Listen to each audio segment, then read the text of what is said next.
바울이 편지를 마무리하면서 형제들아 우리를 위하여 기도하라 그럽니다. 우리가 누굽니까? 여기서 바울과 선교 일행이죠. 선교단 일행이죠. 당대로 말하면 제일 믿음 좋은 사람들입니다. 제일 헌신된 사람. 여기에 이의 있는 분 안 계시죠. 바울과 지금 2차 선교여행 때쯤 쓴 거라고 보니까 우리가요. 누굽니까? 누가 또 디도 이런 친구들 있죠. 그렇죠? 예. 이 친구들 디도가 아니라 디모데. 예. 이런 친구들과 같이 지금 바울이 사역하고 있는 중입니다. 맨 이 앞부분에 보면 누가 편지선이 나왔잖아요. 뭐 어렵습니까? 이 보면 나왔지. 바울과 실로아노와 디모데는 이렇게 나왔잖아요. 자, 당대로 보면 제일 믿음 좋은 사람들, 제일 헌신된 사람들, 복음 때문에 다른 분들이 안 했겠습니까만은 우리가 알기로는 가장 고생하는 사람들. 요 사람들을 위하여 뭐가 필요하다고요? 기도가 필요해요. 인간의 연약함으로 보면은 고생이 많기 때문에 반드시 기도가 필요하고요. 다르게 말하면 아무리 믿음이 좋아도 서로 간에 기도가 필요해요. 바울같이 훌륭한 사람이 무슨 기도가 필요하겠습니까? 우리도 가끔 그러냐. 내가 천국만 한번 올라갔다 보면 신앙생활 잘할 수 있을 텐데. 그러면 기도가 안 필요할까요? 내가 지옥을 한번 보고 오면 두 번 다시 죄를 안 질 텐데. 어림도 없는 소리죠. 어림없는 소리입니다. 절대로 안 됩니다. 반드시 기도가 필요합니다. 기도하여서 죄를 이겨나가고 고난과 괴로움 속에서도 신앙을 꿋꿋이 지켜나가고 해야 됩니다. 그래서요 여기 마지막 인사드린데도 희한하게 명령형으로 돼 있어요. 사람을 우습게 봐서 그런 게 아니라요. 이게 너무나 중요한 이야기이기 때문에 끝까지 명령형 내지는 강한 바람의 표현들로 이렇게 돼 있어요. 이 말이 명령형이든 소위 문법적으로 희구법이라 그래요. 원래 희망하여 이렇게 구하는 것들 있죠. 그러든 간에 어조와 바울의 심정은 강하다고요. 간절한 마음과 강렬한 마음으로 지금 말하고 있음을 아셔야 됩니다. 먼저 뭐가 필요해요? 기도가 필요해요. 어떤 기도가 필요할까요? 데살로니가 후서에 가면 바울이 기도가 필요하다는 얘기를 똑같이 하면서 3장에 가면 데살로니가 후서는 3장으로 끝나잖아요. 3장에 끝내기 때에 기도가 필요하다고 그때도 말합니다. 마지막 인사 말합니다. 겸손하죠. 항상 어떻게 해요? 기도해달라고 그럽니다. 근데 뭐라고 기도해달라고 하냐? 3장 1, 2절에 데살로니가 후서 보면 끝으로 형제들아 너희는 우리를 위하여 기도하기를 주의 말씀이 너희 가운데서와 같이 퍼져나가 영광스럽게 되고. 그러니까 데살로니가 교회 너희들처럼 우리가 가는 데마다 복음을 전해가지고 너희 같은 성도들이 일어날 수 있기를 기도해달라. 이렇게 저보고 손 흔든 게 아니네요. 데살로니가 교회 너희들처럼 내가 가서 우리 선교팀이 가서 복음을 전하는 데마다 환난과 핍박을 이기는 진짜 참된 교회가 일어나기를 기도해달라. 먼저 이거예요. 주의 나라와 의를 위해 구하라 그랬죠. 이걸 먼저 구하라 그랬어요. 두 번째, 또한 우리를 부당하고 악한 사람들에게서 건지시옵소서 하라. 복음을 회방하고 교회를 무너뜨리려고 바울을 험담하고 쫓아나했던 그 가시랴 같은 사람이 있다고 그랬죠. 그리고 죽이려고 한 사람들, 또는 그 지방에 갔을 때 이교인들이 자기들이 숭배하는 신을 못 섬기게 한다고 화가 나서 에베소 같은 데 말이죠. 그래서 바울을 죽이려고 했죠. 그런 사람들에게서 하나님 우리를 건져 주시옵소서. 이렇게 기도해달라. 두 가지 기도해달라고 했어. 믿음은 모든 사람의 것이 아니니라. 안타깝게도 믿음이 복음을 전하고 듣는 사람들마다 다 갖게 되면 엄밀히 말해서 이런 기도가 무슨 필요가 있겠어요. 듣는 사람들마다 족족 다 믿어버리면 너희처럼 퍼져나가게 하고 무슨 이 기도를 할 필요가 있겠어요. 귀에만 들으면 자동적으로 믿어버립니다. 귀에만 들으면 다 회개하고 주저앉으면 좋겠는데 돌 들고 나오는 사람이 있단 말이죠. 모든 사람의 것이 아니기 때문에 뭐가 필요해요? 기도가 필요해요. 자, 믿음은 모든 사람의 것이 아니기 때문에 그 사람들과 마주할 때 선교하는 사람, 복음을 전하는 사람들은 반드시 하나님의 특별한, 진짜 특별한 보호하심이 필요해요. 그래서 기도하라고 했어요. 훌륭하지 않습니까? 자기가 가르치고 자기가 키운 사람들에게 기도해달라고 그러잖아요. 그리고 그 기도의 내용을 구체적으로 얘기하지 않습니까? 그 다음에요, 형제들에게 서로 권하는 게 한 가지 있습니다. 지금까지 우리가 말씀을 많이 들었죠. 자, 이 뒤에 부분요, 그냥 따로 떼어져 있는 인사말로 들으면 안 되고, 지금까지 바울이 5장에 걸쳐서 한 권면을 다 듣고 수용하고 그에 따라 교회가 더욱 온전하게 됩니다. 모양이 잘 갖춰지는 교회가 되기 위하여 마무리로서 필요한 일입니다. 그게 뭐냐면 거룩하게 입맞춤으로 모든 형제에게 문안하라입니다. 이게 어떻게 바울이 지금까지 한 모든 가르침에 대한 수용과 아멘의 표시가 될까요? 먼저 참 위험한 것 중에 하나가 입맞춤입니다. 이 소위 에로틱한 분위기가 연출될 수 있겠죠. 또 음행의 빌미가 될 수 있겠죠. 구체적 설명이 필요하진 않지요. 예. 이 상호 간의 인사로서 입맞춤은 말입니다, 서방이 아니라 동방에서 행하던 풍습입니다. 우리가 하는 건 거꾸로네요. 우리는 맨날 서양 사람들은 뽀뽀하고 막 그런다고, 동양 사람들은 이게 너무 어렵잖아요. 이게 유교적 문화에서 자라서 그런지 모르겠어요. 그런데 본래 동방과입니다. 아브라함이 이삭에게 입을 맞추니라, 이삭이 야곱에게 입 맞추니라. 그렇죠? 그거야 부모 자식이니까 그러지, 그런다고. 아하, 여러분이요, 창세기를 보십시오. 야곱이 밧단 아람으로 도망을 갔지요. 거기서 누굴 만납니까? 첫 번째로 만난 사람, 밧단 아람에서 첫 번째로 만난 사람 누구죠? 라헬이죠. 그렇죠, 맞아요. 훌륭하십니다. 라헬이죠. 라헬을 보고 뿅 한 거 아닙니까? 근데 어떻게 인사했죠? 입 맞췄다고 되어 있어요. 예. 야곱이 자기의 사실상 조카입니다. 조카뻘입니다. 천수로 따지면 조카뻘인데 나중에 부인이 되죠. 라헬을 처음 보고 서로 입을 맞추고 인사를 했다고 되어 있어요. 자, 그러면서 막 울었어요. 이런 풍습이 동방 겁니다. 그런데요, 여기서 벌써 우리는 뭔가 좀 약간 야릇한 느낌을 받을 수 있죠. 바로 이게 입맞춤, 거룩하게 입맞춤으로 형제에게 문안하라는 말을 들을 때 우리가 조심해야 될 것입니다. 고대로부터 내려오는 인사법으로서 입맞춤은 잘못도 아니고 크게 문제 있는 것이 아닙니다. 그런데 이거 아셔야 됩니다. 그 고대보다 지금은 훨씬 우리가 음행의 죄에 노출이 많이 되어 있고, 어려서부터 음풍을 많이 맞아가지고 쉽게 음란죄를 범할 수 있다는 것입니다. 옛날보다. 옛날에는 어느 선에서 절제가 가능했다면 요즘에는 절제를 못하는 시대에 태어나서 절제할 필요가 없다는 교육을 받아서 지 마음대로 절제하지 않고 사는 거 또한 감추는 데 능하여 그걸 부끄럽게 여기지 않는 시대다 보니까 이 말씀을 그대로 수용하면 큰일 날 수 있습니다. 그러면 한 목사, 야 걸렸어, 하나님의 말씀이 영원하다 하더니 이제는 시대가 그러니까, 그렇게 보시면 안 돼요. 왜냐? 말씀해보세요. 모든 형제에게 문안하라고 했어요. 물론 형제를 할지라도 자매가 들어가지 않는다는 뜻은 아닙니다.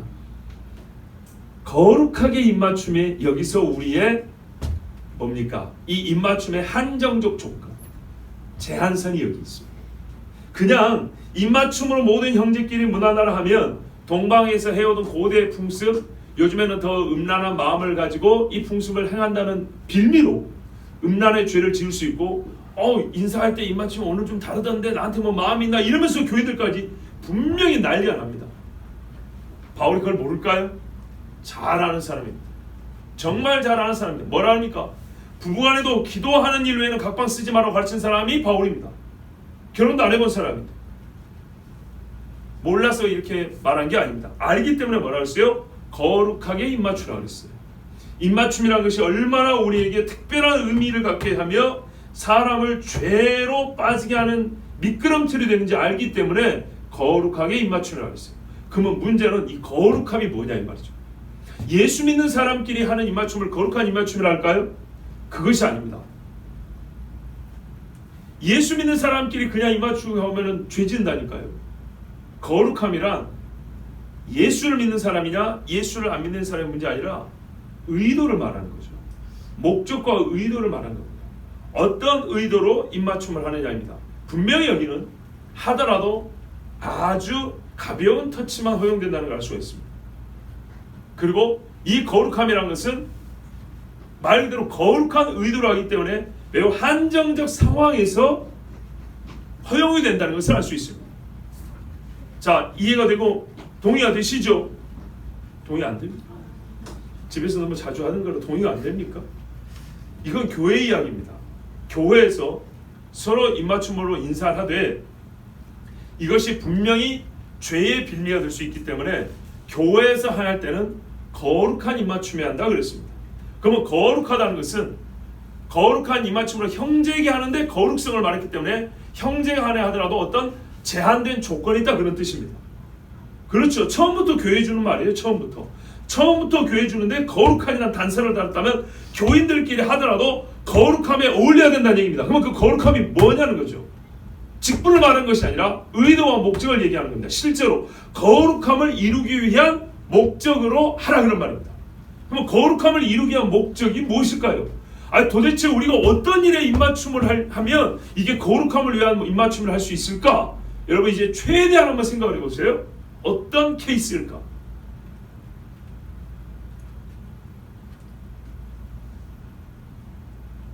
우리가 학교에서 아이들끼리 싸우면 선생님이 뭐 시킵니까? 악수시키죠. 또요. 포옹도 시키죠. 그리고 거기다 입까지 맞추면. 근데 그게 선생님이 시켜서 아니라 정말 서로가 용서하는 마음으로 화해하는 마음으로 형제들끼리 부둥켜 안고 입을 맞췄다. 그러면 이 정도 되면 여러분 화해의 표시로 족하지 않습니다. 용서의 마음으로 충분하지 않습니까? 바로 이게 거룩한 입맞춤입니다. 데살로니가 교회가 훌륭한 점이 많았지만 이 교회도 분쟁이 있었어요. 이 교회도 어려움이 있었어요. 그거는 데살로니가 후서까지 연결이 됩니다. 대표적으로 우리가 듣는 게 뭐냐면 일을 만들고 일하지 않는 사람들. 데살로니 교회는 제일 중요한 게 그거죠. 일하지 않고 일을 만들고 지체들이 가서 좀 안 좋게 말하면 빌어먹고 구워먹기만 하면서 교회에 와가지고는 일만 만드는 사람들이라고 있어요. 자, 이런 케이스에 서로 간에 불화가 있고 다툼이 있는 겁니다. 그리고 우리가 앞에 보면 무슨 일이 있었어요? 13절을 보세요. 그들의 역사로 말미암아 사랑 안에서 가장 귀히 여기며 너희끼리 화목하라 그랬죠. 여기서 단서를 찾는 겁니다.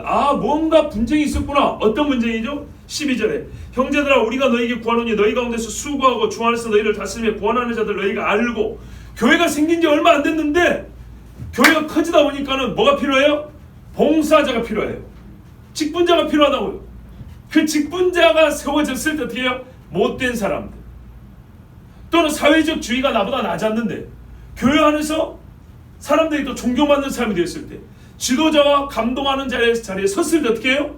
여기서 분쟁이 생길까 안 생길까요? 당연히 생기죠. 믿음을 우습게 보는 게 아니라 당연히 생기는 겁니다. 당연한 겁니다. 그 당연한 것을 또 다르게 말하면 당연하게 해소할 수 있는 능력이 있어야 됩니다. 그걸 끝까지 붙들고 가는 혹처럼 달고 가는 게 교회가 갖고 있는 능력이에요. 교회의 능력이라는 건 그 당연한 분쟁을 당연하게 해소할 수 있어야 된다 이 말입니다. 건강한 몸은 작은 병은 며칠 지나면 자기 면역력을 이겨내죠. 이게 건강한 교회냐 아니냐 증거이기도 합니다. 이런 문제가 있었기 때문에 어떻게 바울이 너희가 정말 화해하고 지금 밖에 핍박이 있고 곤란이 있는데 너희가 이 안에서 이런 사소하고 아무것도 아닌 것 가지고 교회 안에 분쟁이라면 무슨 소용이 있겠느냐. 그리고 서로 화해하고 인정하고 존경하고 이 말씀대로 알아준다면 옛날 고대 사회에서 우리보다 훨씬 더 고대이기 때문에 동방 사람들의 이 고대에서 물론 여기는 데살로니아는 그 그리스 헬라 지역이지만은 고대 사람들에 있어서 입맞춤이라는 것은 충분하게 화해와 인정과 상호 존중의 표현으로 쓰여졌기 때문에 거룩하게 입맞추라 했던 것입니다. 이렇게 되면 교회는 지금까지 들은 모든 교훈에 서로 간의 신뢰와 존중이 합해져서 진짜 하나 되어 말씀 지켜갈 수 있겠죠. 그런데 이 말을 안 들은 겁니다. 그래서 데살로니가 후서함의 이야기가 또 나옵니다. 이게 바울의 근심이었고 그래서 두 번째 편지를 쓴 겁니다. 안 되는 거예요. 좀 이따 다시 한번 말씀드릴게요. 데살로니가 교회 훌륭하였지만 여전히 작은 교회, 이제 막 신생교회라서 참 약했습니다. 우리가 5장 10절부터 또 보면 이런 말씀이 있어요. 덕을 세우라 하면서 이렇게 이제 시작하죠. 그리고 아까 읽은 12절, 13절 그 중간인데 15절 보세요. 삼가 누구와 누구에게든지 악으로 악을 갚지 말고 서로 대하든지 모든 사람을 대하든지 항상 선을 따라 그랬죠. 여기서 보면 서로 대하든지 모든 사람을 대하든지 교회 안 사람이든지 밖 사람이든지 아내끼리도 뭐가 있었다고 서로 간에 악이란 게 있습니다. 그리고 어떻게 해요? 선으로 대하고 선으로 이기라고 말이죠. 그 방법 중에 하나 뭡니까? 서로 화해에 입맞춤을 했을 때 교회는 거룩하게 다시 세워지는 겁니다. 안타깝게도 이것을 안 따랐어요. 좀 이따 한 번 더 말씀드릴게요. 여기서 우리가 이제 주의할 게 하나 있는데 거룩한 입맞춤으로 되어 있잖아요. 보통의 영어 성경도 이렇게 되어 있습니다. 홀리 키스라고 되어 있어요. 우리 번역도 그리 되어 있어요. 그런데요, 뉴 잉글리시 바이블 같은 100년 전에 나온 이 어떠한 영어 성경에는 평화의 입맞춤 이렇게 번역되어 있습니다. 요거는 근데 어디서 이렇게 번역을 하게 했냐? 로마 카톨릭입니다. 왜 평화의 입맞춤을 했을까요? 저 사람들은 항상 세계를 끌고 가는 관념으로 하나의 평화관념을 주입시키죠. 평화입니다. 여러분 2차 대전, 1차 대전, 2차 대전 이후에 전 세계는 평화관념으로 가득 찼습니다. 그래서 신학자들도 뭐냐면 소위 변증법적 신학자들인데 이들이 말하는 건 결과적으로 하나입니다. 우리 삶의 의미가 있는 것 또는 평화롭게 살 수 있는 것. 그래서 하나님의 말씀을 그런 식으로 바꿨어요. 그래서 우리가 한마디로 표현으로 하나님은 당신을 사랑하십니다로 모든 성경을 다 그냥 다 덮어버리는 이런 것들이 거기서 나온 거예요. 왜 이 끔찍한 전쟁이 일어났는가에 대한 고찰이 아니라 이제 이 끔찍한 전쟁이 있었기 때문에 앞으로 평화롭게 살아보자입니다. 우리끼리 평화롭게 살아보자고 이런 조직 만들고 저렇게 조직 만드는데 됩니까? 지금 그러면 이런 무기도 안 만들고 그 이후 전쟁도 없어야 되겠죠. 근데 훨씬 더 많은 사람이 엄청난 무기를 가지고 죽을까 살까 걱정하면서 살고 있습니다. 우리나라 보더라 보십시오. 왜 전쟁이 일어났는가를 생각했으면 평화롭게 살자를 말하기 전에 회개하자고 얘기를 했을 겁니다. 우리가 하나님 앞에 어떤 죄를 져서 이게 수천만 명이 죽게 되었는가 이거를 생각했을 겁니다. 그런데 어마어마한 사람이 죽었는데도 불구하고 이제 이후에 우리가 항상 그거거든요. 우리 어른들도 진짜 문제가 그거예요.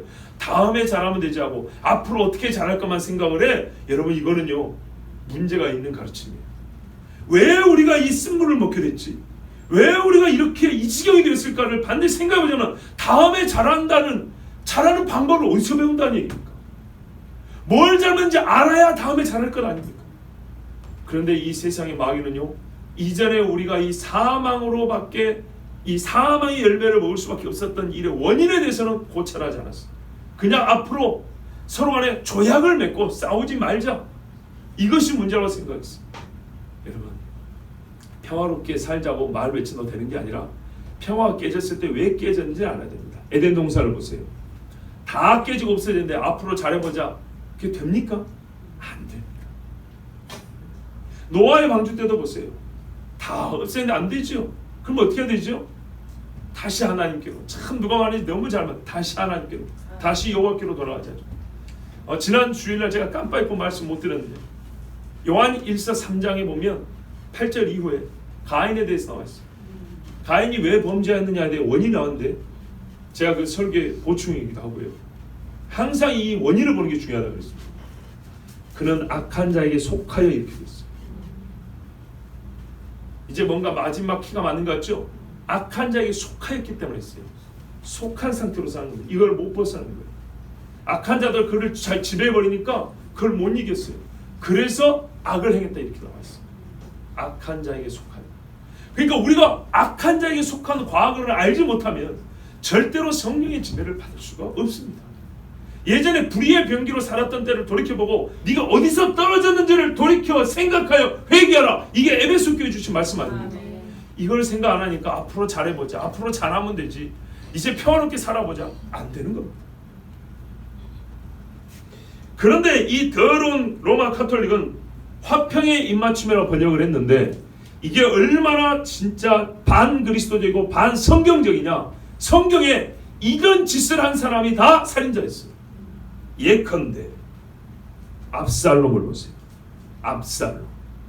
압살롬이 어떤 짓을 했냐. 그가 형을 죽였죠. 물론 자기 여동생이 겁탈을 당했기 때문에 했지만 형을 죽였어요. 피를 흘렸어요. 그리고 다윗이 화가 나가지고 얼굴을 안 보니까 외갓집에 도망가 있다가 돌아왔어요. 돌아와가지고 아버지가 화가 나서 얼굴을 안 보니까 요압집에 그 밭에 불을 질러가지고 요압이 성질나서 오니까 아버지를 못 보게 할 거면 나를 뭐하러 불렀냐. 그래서 아버지를 만납니다. 그때 아버지 다윗이 잘 보세요. 압살롬을 용서한다는 표시로 입맞춤을 해줍니다. 사무엘하 14장 33절에 요압이 왕께 나가서 그에게 하려면 왕이 압살롬을 부르니 그가 왕께 나아가 그 앞에서 얼굴을 땅에 대어 그에게 절하매. 그때 왕이 이렇게 해서 왕이 압살롬과 입을 맞추니라.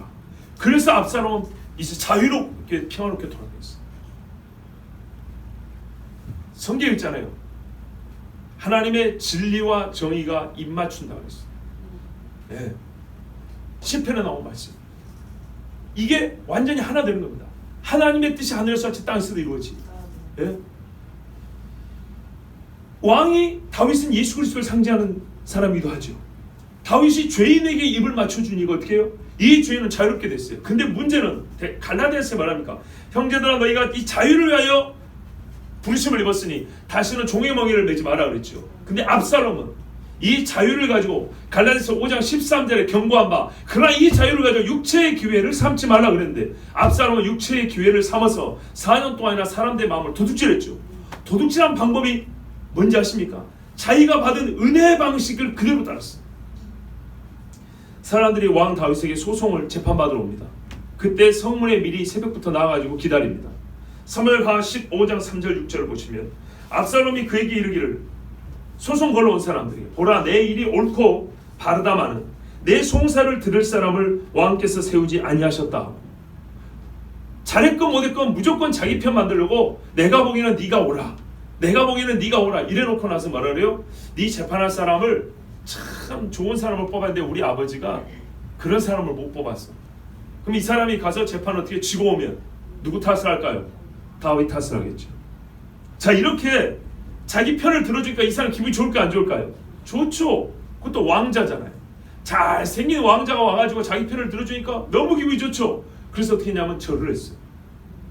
또 압살롬이 이르기를 내가 이 땅에서 재판관이 되고 누구든지 송사나 재판할 일이 있어 내게로 오는 자에게 내가 정의 베풀기를 원하노라. 내가 재판을 할 수 있으면 참 좋겠다 이랬다고요. 자 이 정도 들으면 지혜로운 사람은 야 이 사람이 영모를 꾸미려고 하는구나 라고 눈치를 채야 되는데 일단 자기 편을 들어주니까 어떻게 했어요? 마음이 뺏겨가지고 말을 못하고 표시로 압살롬 왕자님 나도 그랬으면 좋겠습니다 라고 절을 했다고요. 이 절이 어떤 의미인지 아시겠죠? 사람이 가까이 와서 그에게 절하려 하면 압살롬이 손을 펴서 그 사람을 붙들고 거기다가 압살롬이 엄청 겸손한 척을 했어요. 이래가지고 압살롬 왕자님 나도 당신 왕이 됐으면 좋겠습니다 하고 엎드려면 이 사람 그러지 말게 나는 왕이 아닐세 그러면서 이렇게 적은단 말이죠. 그러면서 어떻게 하냐면 겸손한 척하면서 훗날을 약속합시다. 우리 한 뜻이요. 이런 뜻으로 어떻게 하냐면 그에게 입을 맞추니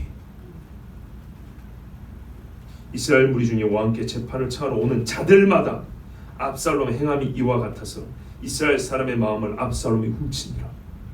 입맞춤이 어떤 의미인지 아시겠죠? 입맞춤은 하나됨이에요. 그래서 하나됨. 왕 다윗은 아들을 용서하고 다시 하나되고 당자를 받은 것처럼 그래서 입을 맞춰줬는데 하나님께 자유를 갖고 구원을 받은 압살롬은 어떻게 했다고요? 하나님 백성을 자기 백성으로 도둑질하는데 그 입맞춤을 썼다는 겁니다. 이게 마귀가 하는 것이고 세상이 하는 것입니다. 그래서 미혹되지 말라는 겁니다. 이거는요 미혹도 아니고 유혹도 아니고 칼을 보게 된 것도 아니고 미혹이에요. 미혹. 삶의 마음을 도둑질하는 거예요. 가룟 유다가 한 짓이 아닙니까?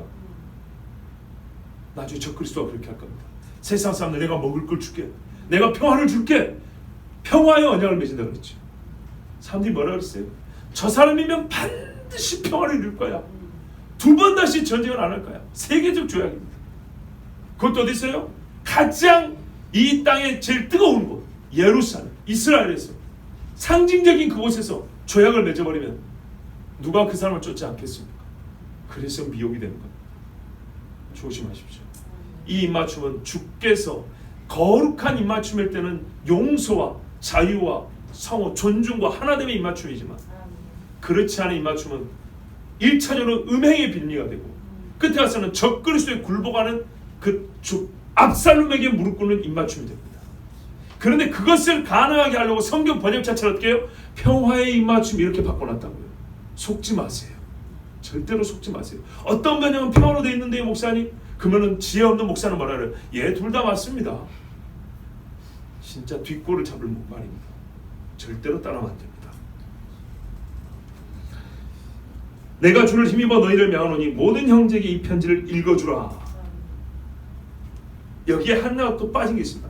모든 거룩한 형제들에게 읽혀지게 하라 이렇게 되어 있습니다. 왜 그랬을까요? 사람들이 글을 읽는 사람이 별로 없습니다. 그래서 읽어주어야 합니다. 그들은 어떻게 해요? 들어야 합니다.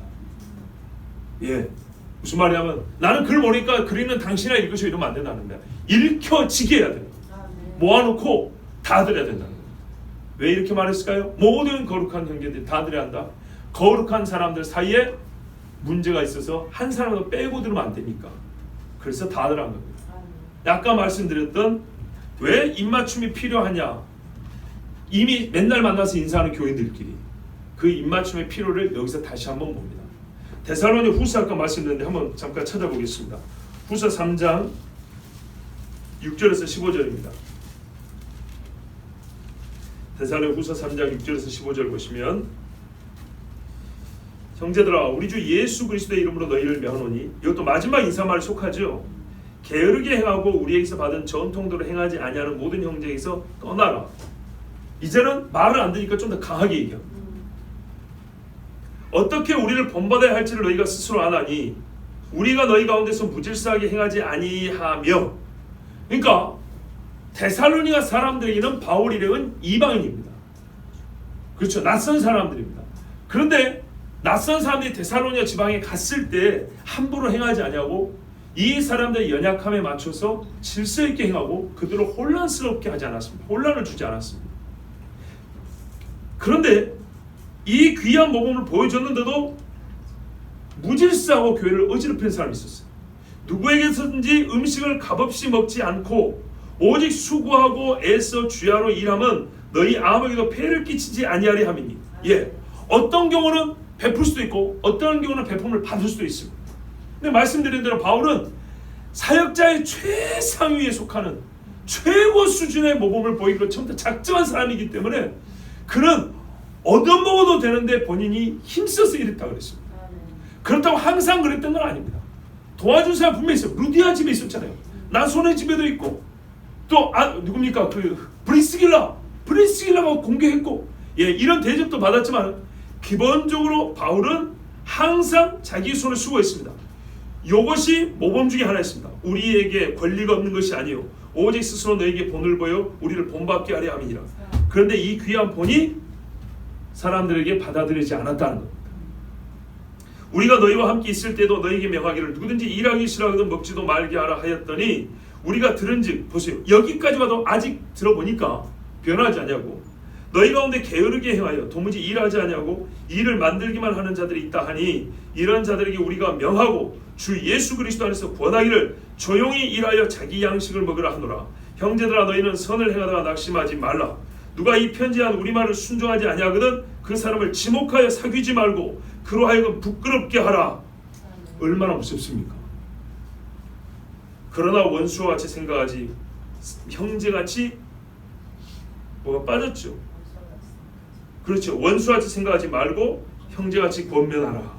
이것이 바울의 가르침이었습니다. 그러니까는 이 교회 안에 어떤 문제가 있었는지 우리 이제 데살로니가 후서까지에서 확인이 되었습니다. 이런 문제를 지적하면서 형제가 여기까지 말해도 안 들으면 서로 사귀지도 말라 그랬습니다. 지목하여 부끄럽게 만들라 그랬습니다. 그런데 그 후에라도 형제 안에서 가르치고 권면하기 때문에 돌아오면 어떻게 하죠? 바뀌면 어떻게 하죠? 공적으로 그 사람이 받아들여지고 새로워진 표를 줘야 되겠죠. 이게 뭐라고요? 서로 입맞춘 거라 이 말입니다. 그 정도 되면은 증표로서 확실하지 않겠습니까? 이게 바울의 가르침이었습니다. 자, 그렇지 아니한데 만약에 여전히 악을해하고 혼란하고 무질서하게 하는데도 자기들끼리 덮어주자고 입맞추면 어떻게 되죠? 썩는 겁니다. 그래서 이 모든 형제들이 이 말씀을 읽어야 합니다. 읽어야 하고 들어야 됐습니다. 특히 어린 사람들일수록 이거를 여기서 말 신앙이 어린 사람들일수록 들어야 됐습니다. 제프리 웨이 말하는 신학자가 이런 해석을 했어요. 우리가 읽은 27절 말씀이죠. 뭐라냐면 교회 구성원과 그들의 회중 지도자들 사이에 일반적인 긴장과 관련이 있을 수도 있는데 이 말씀을 한번 새겨 들어보십시오. 상당히 또 새로운 통찰을 주었습니다. 교회 구성원과 그들의 회중 지도자들 사이에 일반적인 긴장과 관련이 있을 수도 있다. 모든 형제가 꼭 읽어야 된다 이렇게 강조한 것이 교회 지도자 그룹하고 우리가 말하는 평신도 그룹에 긴장이 있었기 때문일 거라고 본다 이거죠.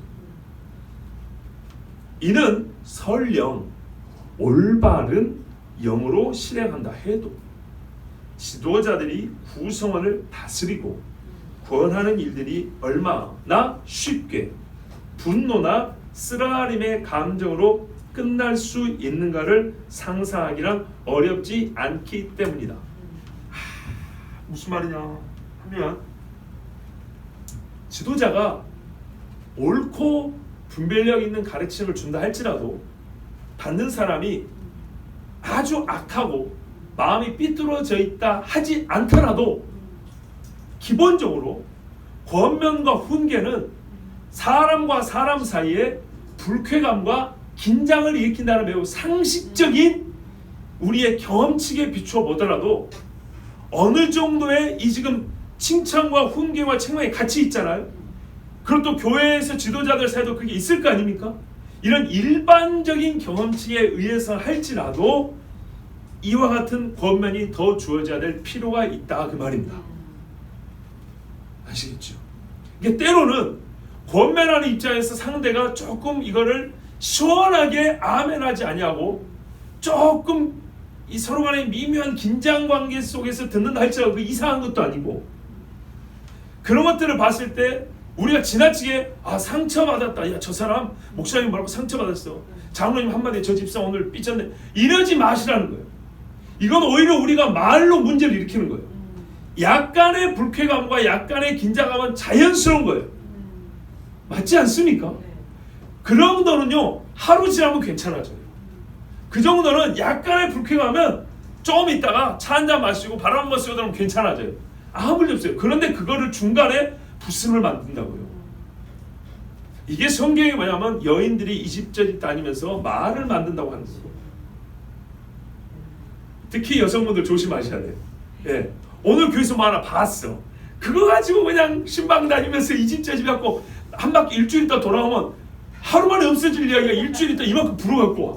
그래서 이제 진짜 그걸 해결하려고 피곤한 일이 있어요. 그거 아니에요. 정말 중요한 통찰이에요. 누군가 저에게 무슨 말을 할 때도 우리 부부간에도 마찬가지죠. 기분 별로 안 좋죠. 당연히 안 좋죠. 이거를 당연하다고 생각하세요. 아시겠죠? 웬만한 거는 당연한 거예요. 그리고 당연하기 때문에 진짜 하루 이틀 지나면 아무렇지도 않고요. 주일날 설교 때 예단 듣고 수요일날 모여서도 또 인사하고 아무렇지도 않잖아요. 요 정도 할 정도는 서로 크게 신경 쓰거나 뭐 그거 갖고 문제 삼을 필요 없어요. 그리고 지혜로우면 어떻게 하죠? 그거를 되도록이면 빨리 사그러지도록 좋게 얘기를 해야 돼요. 너 오늘 상처받았어? 나도 그런 적 있어. 이렇게 말할 게 아니고 어떻게 말해야 돼요? 야 목사님 오늘 그거는 뭐 별거 아니다. 너도 그렇게 심각하게 살려는 문제 아니다. 크게 너를 나무란 것도 아니다. 장로님들하고 집사님들하고 또 그 같이 이제 어린애들 같은 오해하지 마라. 어른들 싸운 거 아니다. 사람의 의견이 안 맞으면 서로 자기 주장을 이렇게 말할 수도 있는 거다. 그런 건 좋은 것도 배우고 싶네. 교회 안에 어른들이 말하면 애들이 한 말도 못하고 그런 것도 아니다. 너희들도 하고 싶은 말씀 해라. 그리고 누구든지 그렇게 말하면 좀 기분 나쁠 수도 있는 거다. 너도 엄마 아빠 내 아들면 기분 나쁘지? 그래도 어떻게 생각해? 하루 종일 지나면 엄마 말씀이 옳은 것 같아 이렇게 생각하지? 어른들도 다 그러면서 사역하고 서로 함께 일하고 그런단다. 이렇게 가르치면 얼마나 좋습니까? 그렇죠? 예. 그래서 바울이 이렇게 가르쳐 왔는데 이제 그것도 이게 잘 안 되는 친구들이 있으니까 이 편지를 읽어주고 서로 입맞추라 그런 거예요. 예. 그런데 진짜 안타깝게도 그게 안 된 친구들이 뒤에까지 남아 있었던 거예요. 이러니까 아쉬운죠. 그래서 어떻게 합니까? 바울이 편지만 보냈습니까? 사람을 보내죠. 디모데 같은 종을 보낸다고요. 예, 편지보다는 사람이 힘이 있습니다. 그래서 바울도 때로는 내가 직접 가봐야겠다 이런 경우가 있었던 겁니다. 자, 우리가 이렇게까지 근심스러운 일이 있고 무질서한 일이 없기를 바랍니다. 오늘 이 말씀을 들은 것은 우리에게 주신 것은 그렇게까지 되지 않기를 바라서 우리 주신 거 아니겠습니까? 예, 그렇습니다. 자, 우리 주 예수 그리스도의 은혜가 너에게 있을지어다. 아멘. 여기까지 이 모든 말씀을 듣는 형제들에게는 그리스도 예수의 은혜가 있습니다. 은혜는요, 대개의 경우에 하나님 아버지 즉 성부의 이름으로 선포됩니다. 구약 성경에 항상 그랬고 신약에서도 하나님 우리 아버지와 주 예수 그리스도의 은혜 이렇게 해서 아버지 하나님을 먼저 말하는데 데살로니가 전서에는 예수님 이름만 말합니다. 그 말은 뭐냐면 다른 서신서들보다 빨리 써졌죠. 빨리 써졌다는 말은 어떤 뜻입니까? 하나님 우리 아버지와 주 예수 그리스도를 같이 말하다가 뒤에 가서는 예수 이름만 말하겠다 이런 게 아니고요. 성경을 이렇게 해석한 사람이 그런 게 아니고요. 처음부터 같이 말하기도 하고 따로 말하기도 하고 어쩔 때는 하나님의 은혜라고 하기도 하고 어쩔 때는 그리스도의 은혜라고 하기도 하고 어쩔 때는 같이 붙여서 말하기도 하고 이렇게 혼용이 있었다는 것을 알 수가 있습니다. 그런데 그리스도 예수의 은혜를 말할 때는 그 독특한 의미가 무엇이냐? 은혜의 근원은 아버지시지만 예수로 말미암지 않고 은혜를 입을 수는 없습니다. 조금 더 다르게 말하면 그 은혜를 예수님이 받아놨다가 우리에게 공급하는 식. 그래서 예수의 이름을 부를 때야 실제적으로 우리가 은혜 안에 들어가기 때문에 그리스도 예수를 이들이 들었잖아요. 처음 예수 믿은 이방 사람들이 엄밀히 말하면 구약의 하나님은 잘은 모릅니다. 예수님에 대한 이야기보다는 그렇게 많이 들을 시간이 없었기 때문에 잘은 모릅니다. 그러나 바울이 구약을 열심히 가르치는 사실입니다. 그렇지만 이 사람들에게는 지금 당장 이 핍박과 겸하여 교화하는 분쟁을 동시에 생각할 때 그들이 죄인으로서 우상을 숭배하던 자로서 그리스도 예수의 은혜로 말미암아 구속함을 받은 완전히 새롭게 된 사람들인 것을 깨닫는 것이 중요했기 때문에 바울은 예수 그리스도의 은혜라고 했습니다. 예수 그리스도의 은혜가 무엇인가 하면 또 이 데살로니가 교회 밑에 데살로니아는 어디입니까? 그리스의 북부죠. 여기를 어떻게 부른다고요? 무슨 지역? 마케도니아. 그 다음에 아래쪽 고린도는요 아가야. 바다 건너 에베소 이오니아라고 합니다. 에베소는 이오니아 집안입니다. 바울은 다소 사람인데 다소가 있는 지역의 큰 지역의 이름은 뭐죠? 길리기아. 그렇습니다. 좋습니다. 그 밑에 고린도 교회 편지 쓸 때 바울이 이렇게 가르쳐 줍니다. 우리 주 예수 그리스도의 은혜를 너희가 알거니와. 왜 제가 이 말입니까? 고린도 교회는 더 복잡하죠. 이 복잡한 교회에 어떤 은혜의 인사를 나누냐면 우리 주 예수 그리스도의 은혜를 너희가 알거니와 부요하신 이로써 너희를 위하여 가난하게 되심은 그의 가난함으로 말미암아 너희를 부요하게 하려 하심이라. 아멘. 여기서 부요와 가난함은 물질을 얘기하는 건 아니죠. 전체를 얘기하는 겁니다. 우리 주께는 모든 것이 부족함이 없었습니다. 그러나 총체적으로 주님은 부족함을 취하셨습니다. 안 계신 곳이 없는 분이 한 평도 안 되는 육체에 거하셨습니다. 그죠? 순간적으로 다 다닐 수 있는 분이 이 걸음을 걸어서 몇 날 며칠을 갈릴리에서 예루살렘에 왔다 갔다 하셨습니다. 안 먹어도 괜찮은 분이 안 먹으면 배가 고프셨습니다. 사람이 죽이려 해도 가까이 갈 수도 없는 그분이 사람이 못을 박아서 죽게 만들었습니다. 이 전체를 표현하기를 그리스도께서 우리를 위하여 가난하게 되셨다. 먹는 문제만 얘기하는 게 아닙니다.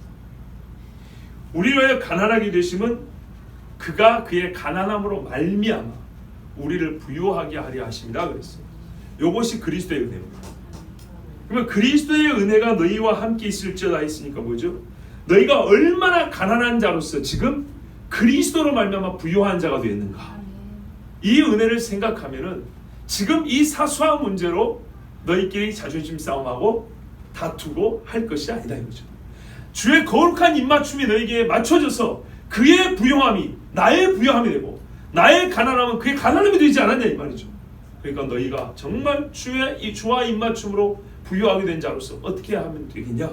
서로 안에 화평함, 주의 은혜를 아는 자로서 입맞추고 이 지금까지 한 모든 말씀이 너희 안에 있어 진짜로 그리스도의 은혜가 충만하기를 원한다. 아멘. 이것이 바울의 마지막 인사말입니다. 아멘이죠? 아멘. 저도 아멘입니다. 그런데 여러분 여기서 마지막으로 이 아멘이 조금 더 뭐랄까요?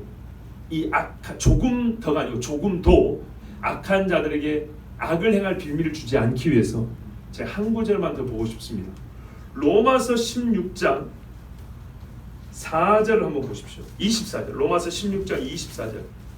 우리가 잘 알다시피 로마서에도 엄청난 인사말이 있습니다. 성도 안에 이렇게 인사가 아름다운 거예요. 자, 이 많은 인사말이 있는데 마지막에 24절 어떻게 되어 있습니까? 없습니다. 그러면 여러분 각 주에 뭐라고 되어 있습니까? 아멘. 여러분 이 말씀이 있는 것과 없는 것의 차이를 아시겠어요? 지금까지 언급한 이 모든 사람들이 다 어디 안에 있다고요? 그리스도 은혜 안에 있다고요. 그리스도의 부요함 안에 있는 사람들이라고요. 그러니까 서로 무난하고 입맞추는 것이 맞다 그 말입니다. 그런데 이 악한 사람들이 이 중요한 구절을 빼버렸어요. 여러분 바울이 생각해보세요. 데살로니가 전후서 쓰고 고린도 전후서 쓰고 로마서 썼단 말이죠. 그런데 이 말을 빼먹겠습니까? 그것도 인사하는 맥락입니다. 맥락 자체가 마지막 인사하는 맥락에서 다른 교회 다 썼는데 여기 로마 교회다 쓰는데 진짜 로마 교회 어떻게 썼는지 우리 들어서 아시잖아요. 그 어려운 중에 로마 교회가 세워지는데 세상에 그 패턴지게 싸우는 사람들에게 너희가 그리스도의 은혜 안에 있을지어다 이 인사말 안 했단 말입니까? 이 약한 놈들이 결정적인 인사말을 빼버렸어요. 지그들끼리 인사하면 뭐 할 거예요? 그리스도 예수 안에 있지 않으면 그리스도의 은혜 안에 있지 않으면 이게 바로 이 마귀가 하는 짓입니다. 성경에서 한 구절 한 구절 빼버립니다.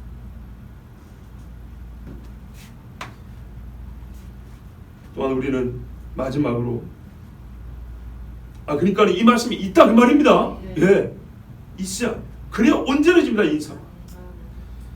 마지막으로 하나 배워들 게 뭐냐면요, 바로 이 인사말 자체입니다. 모든 대화를 우리는 그리스도 중심으로 하기를 훈련했고 지금 상당히 되고 있습니다. 신앙의 언어가 일상의 언어가 되기를 우리는 권하였고 기도하였고 훈련하는데 지금 전보다 훨씬 많이 잘하고 있습니다. 그렇죠? 근데 아직 부족한 게 하나 있어요. 아직 부족한 게 오늘 말씀드리니까 깨달아졌어요. 인사할 때 부족하더라고요. 바울이 인사할 때 어떻게 그럽니까? 고린도 교회만 봐도 물론 편지니까 맨날 이렇게 길게 하기는 어렵겠죠. 그러나 하나님의 뜻을 따라 그리스도 예수의 사도를 부르심 받은 바울과 형제 소수대네는 이렇게 한 다음에 3절에 가면 하나님 우리 아버지와 주 예수 그리스도로부터 은혜와 평강이 있기를 원하노라. 이게 처음 인사말이에요. 마지막 인사말이 뭐죠? 하나님 아버지의 은혜와 그리스도 예수의 은혜가 사랑이 권능이 돌보심이 너희와 함께 있기를 원하노라. 이게 헤어질 때 인사말이죠. 편지 시작과 마지막 모든 서시에 이렇게 돼 있죠. 그리고 이뿐이 아니에요. 바울이 사역할 때 보면 사도행전에도 보면 성도들하고 서로 만나가지고 제자들과 만나 헤어질 때도 꼭 그런 식으로 인사를 해요. 주의 은혜에 부탁하심을 받고 떠나. 마지막 인사말이 그거였다는 거예요. 예를 들면 사도행전 20장 32절에도 지금 내가 여러분을 주함이 그 은혜의 말씀에 부탁하노니 그 말씀이 여러분을 능히 든든히 세우사 거룩하게 하심을 입은 모든 자 가운데 기업이 있게 하시리라 이러고 떠났다 이렇게 돼 있어요. 서로 헤어질 때 인사말 이런 거예요. 그러니까 안녕하십니까? 안녕히 계십시오. 우리의 늘 있는 인사말에 뭐가 덧붙여졌다고요? 그렇죠. 우리가 일상의 대화를 그리스도의 말씀을 하고 그리스도의 이름으로 하는 것과 함께 인사말에가 하나님 이야기가 있고 그리스도의 이름이 있는 거예요. 성령의 권고와 돌보심이 인사말에가 있는 거예요.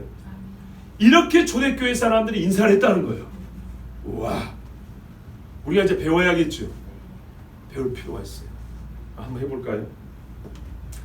오늘 본문에 우리 주 예수 그리스도의 은혜가 누구누구와 함께 있기를 원하노라 하면 좀 건방지고, 이게 우리식의 표현으로 바꿔야 되죠.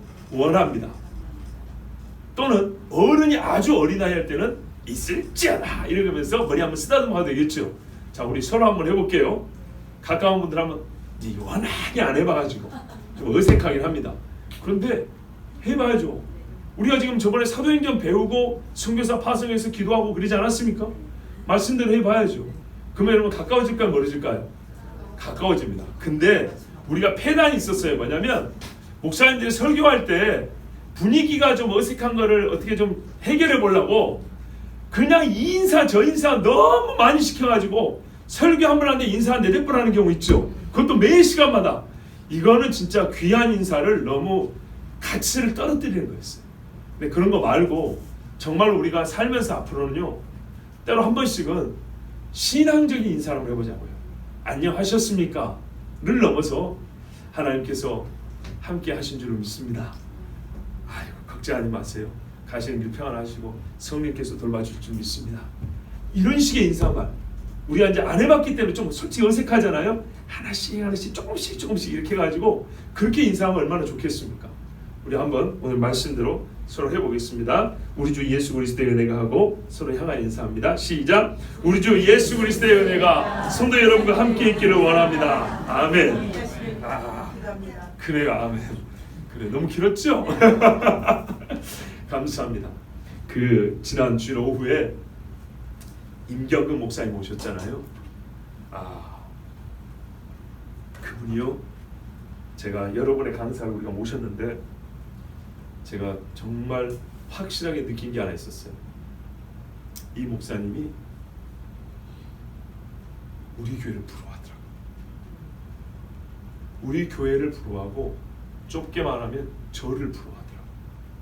정말이 혹시 식사하는 분들은 느꼈는지 모르겠어요. 그 후에도 몇 번이나 얘기했어요. 부럽다고 직접 말한 건 아닌데 표시를 했어요. 제가 강사분들을 많이 모셔봤기 때문에 딱 느낌이 있어요. 달랐어요.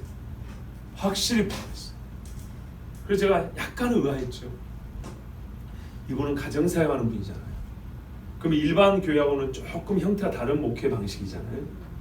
그러면 가정 오밀조밀하게 모였기 때문에 행복이라는 말을 붙인다면 그 교회의 목회 스타일이 훨씬 더 행복이라는 말과 어울리게 보입니다. 그렇지 않습니까? 우리는 그걸 배우겠다고 모신 거고요.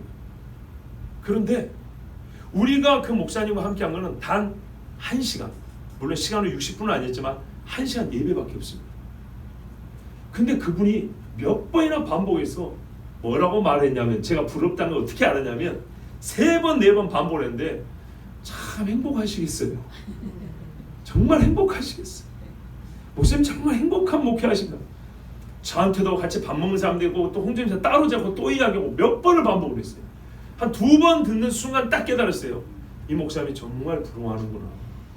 그런데 여러분, 제가 부러워하는 이유가 뭐냐면 우리가 그분보다 더 훌륭한 가정 예배를 드려서가 아니에요. 예배 한 번이었어요. 예배 한 번이 강사로 오신 목사님 본인에게 엄청난 도전과 충격을 줬어요. 그 외에 뭐 다른 이야기인데 이거는 뭐 말씀드리기 좀 그렇고, 하여튼 그거를 느끼면서 하나님께서 우리에게 주신 복이 무엇이냐를 다시 한번 생각해봤어요. 우리가 사람이 좀 많이 모일 때는 조금 더 으쌰으쌰하는 기분이 있어요. 사람이 적을 때는 좀 다운되는 게 있어요. 그것도 이상하게 생각하면 안 돼요. 원래 그런 거예요. 인간의 유한성이에요. 성경에는요, 인간의 유한함을 하나님이 책망하지 않아요. 죄를 책망을 해요. 이게 중요한 이야기입니다. 유한함을 인정하고 주님은 도와주고 싶어 하시네요. 근데 유한함을 핑계로 죄를 짓는 건 하나님이 허용하지 않아요. 유한하지만 내가 도우면 너희는 죄를 이길 수 있다. 근데 죄를 지었고 나는 인간이니까요. 이것은 하나님이 좋아하는 소리가 아니에요. 유한함 자체는 죄가 아닙니다. 그럴 때 우리는 유한함을 갖고 있어요. 사람이 좀 많을 때 적을 때 그 유한함이 있어요. 근데 이것을 넘어서서 적기 때문에 불평이 나오면 안 돼요. 이제. 불만이 나와버리면 안 돼요. 하여간 그 목사님이 이렇게 부러움을 표하는 것을 보면서 거꾸로 말이죠. 오히려 세상에서 우리가 부러워할 게 뭐냐 싶지만 하나님 앞에 예배드리는, 적어도 가정에서 예배를 드려서 예배를 중심으로 목회하고 사랑하는 사람의 눈에 볼 때는 이 한 시간에 동참한 예배가 그분에게는 부러울 정도의 예배였다는 것. 거기서 우리가 하나님께 정말 올려드릴 때 감사가 얼마나 큰가, 그런 생각을 했습니다. 여러분, 우리는 배우죠. 가정예배. 그래서 여러분 실천 꼭 하셔야 됩니다. 저희도 월요일 아침부터 8시 10분에 예배드리고 있습니다. 월요일 날은 아이들이 첫 시간이라 좀 늦게 났어요. 밥을 먹다가, 조금 부끄러운 얘기지만 우리 집에서 아침밥이란 참 희귀한 일입니다. 근데 예배를 드리니까 같이 아침밥을 먹게 되고요. 같이 예배를 드렸는데, 이거는 순종의 경험담으로서 여러분에게 지금 시작할 때니까 말씀드리는데, 아침을 먹게 됐어요. 그리고 아침을 먹다가 8시 10분에 약속이기 때문에 밥 숟가락을 놓고 예배를 드렸어요. 딱 상치워버리고 예배 끝나고 남은 밥도 먹고, 뒷날부터는 예배는 확실하게 지키고 밥 시간을 또 따로 할 수 있도록 이렇게 됐어요. 근데 애들이 뭐냐면 처음 예배 드린 다음에 희한한 일이 벌어졌습니다. 일주일에 한 번 예배 때, 우리 토요일 밤마다 예배 드렸는데 일주일에 한 번 예배 드릴 때는 애들도 그렇고 저도 그렇고 시간 맞추기가 쉽지 않았고, 어떤 때는 애들이 자버리기도 하고 막 예배드리기 싫어하고 막 이런 표현이 있었거든요.